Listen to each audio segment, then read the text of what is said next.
Very good morning friends. ये एक और इंटरेस्टिंग केस आपको दे रहा हूँ मैं। ये एक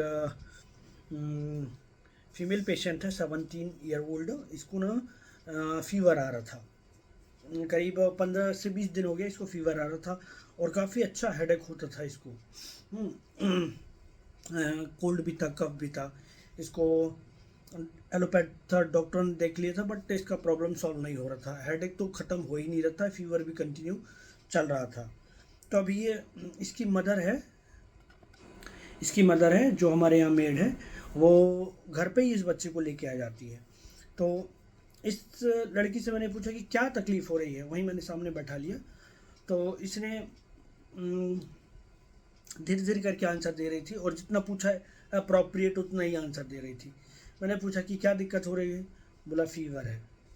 मैंने पूछा कि और क्या हो रहा है, बोला सर्दी है और सिर दर्द है, बस ऐसे ही।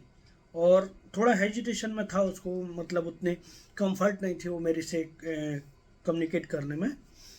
तो मैंने पूछा कि क्या दिक्कत हो रही है, बोला यही हो रहा है, फीवर आ रहा है। और कुछ बोल नहीं रही थी वो। ठीक है, तो उसकी मदर वहीं थी।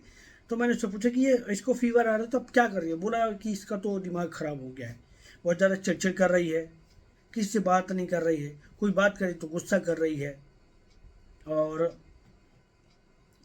चुपचाप चुपचाप है। जब से बुखार और ये सब चल रहा है ना, चुपचाप है।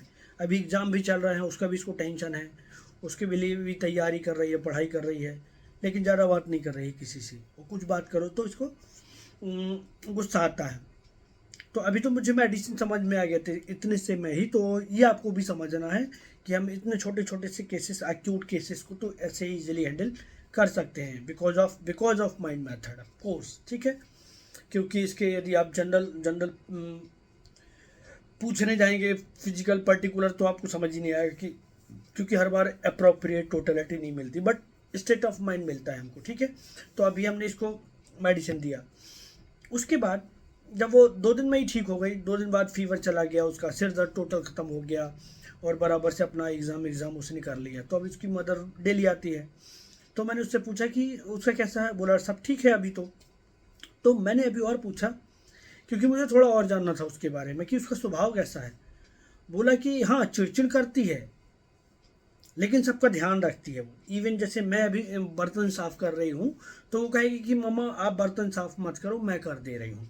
ठीक है, यदि आप थक जाओगी तो मैं कर दे रही हूँ। उसका ऐसा स्वभाव है। और हाँ, उसको साफ़ सफाई बहुत ज़्यादा पसंद है। इवन उसके बेड पे एक भी टॉवल या कुछ ऐसा गंदा नहीं होना चाहिए। ठीक है, और हाँ, उसको ना कोई कुछ गलत बोल दे तो गुस्सा आता है। गलत कैसा, मतलब जैसे किसी ने कह दिया कि मतलब वो गलत तो नहीं है और किसी ने उसको ऐसे ही झूठ बोल दिया कि तुमने ऐसा किया है वैसा किया है, तो उसको गुस्सा आता है। ठीक है, वो चीज़ को बर्दाश्त नहीं होती। और बहुत ज़्यादा मिलनसार है, सबसे मिल जाती है इजीली, सबको खुश रखती है, खुद खुश रहती है, सबके लिए सोचती है, करती है। ठीक है, और छोटा बहुत तो इसकी छोटी बहन है, उससे झगड़ा होता रहता है। ठीक है, और इसका एक वो, इसकी हाइट हेल्थ अच्छी है तो इसको ना पुलिस बनने का शौक है, पुलिस फील्ड में जाना है इसको। तो उसके लिए वो अभी से दिमाग पर उसने रखा है और पढ़ाई में भी उसने फोकस कर रखा है। तो देखिए, ये छोटा सा केस था।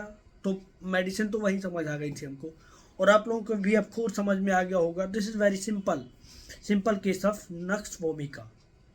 तो देखिए, सिंपल सिंपल रूब्रिक लगाएंगे अपना। Irritability heat during, irritability fever during, spoken aversion to being, मतलब चिड़चिड़ हो रही है फीवर के साथ पे, उसको चिड़चिड़ हो रहा है, दिमाग उसका शांत नहीं है, शांत रहना चाहती, quite want to be repose and tranquillity desire, कोई उससे बात ना करे, स्पोकन एवर्जन टू बीइंग। ठीक है, कि कोई उससे बात ना करे और ना वो बात करे, तो मतलब उसको शांति चाहिए, कोई डिस्टर्ब ना करे, डिस्टर्ब एवर्जन टू बीइंग। तो ये सारी रूब्रिक आप लगाएंगे। Spoken aversion to being, disturb aversion to being, quite want to be repose and tranquillity desire. ठीक है, एंगर, इरिटेबिलिटी, हीट ड्यूरिंग। ठीक है, अब इसके जो डिस्पोजिशनल रूब्रिक थे, जैसे कि इनजस्टिस कैन नॉट सपोर्ट। ठीक है, उसको कोई गलत बोलता है तो उसको गुस्सा आता है, ठीक है।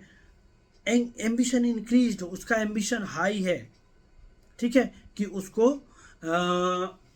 मतलब पुलिस बनना है और अपने काम के प्रति उसका ध्यान है, अपने बिजनेस के ऊपर, और बहुत फास्टिडियस है, सब चीज़ें एकदम व्यवस्थित चाहिए, और अफेक्शनेट है, ठीक है, अफेक्शनेट है, केयरफुल रिलेटिव्स अबाउट है, दूसरों का ध्यान रखती है वो, ठीक है। मामा बोलती है कि ऐसा, मामा से बोलती है कि ये मत करो, वो मत करो, मैं कर लूँगी।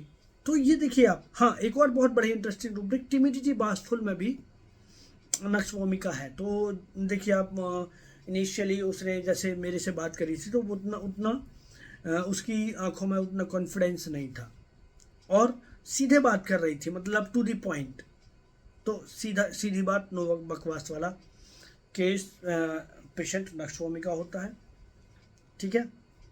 तो टिमिडिटी बाशफुल में भी है, केयरफुल रिलेटिव्स अबाउट में भी है, अफेक्शनेट है, ठीक है। बट जब उसका एक्यूट आता है तब ये उसका दिमाग इरिटेबिलिटी में बदल जाता है, ठीक है, शांति चाहिए। तो हम एक्यूट से भी पूरा क्रॉनिक पर्सनैलिटी की तरफ हम जा सकते हैं। तो sometimes our acute cases is the glimpse of that patient's constitution, okay. तो ऐसा कई बार होता है कि नहीं भी मिलता, हमको मेडिसिन अलग रखनी पड़ती है, बट मैक्सिमम टाइम ऐसा ही होता है। तो ये सिंपल केस नक्श भूमिका का था, और नक्श भूमिका उसको देने के बाद उसका हेडेक ख़त्म हो गया, उसका सर्दी खांसी सब सेटल हो गया, सिर्फ 3 डोज से। बीच में एक एपिसोड और हुआ था उसने, तो उसकी मदर ने खुद ही 1 डोज और नक्श भूमिका दी थी। तो it was the case of simple नक्श भूमिका। Thank you, thanks for watching.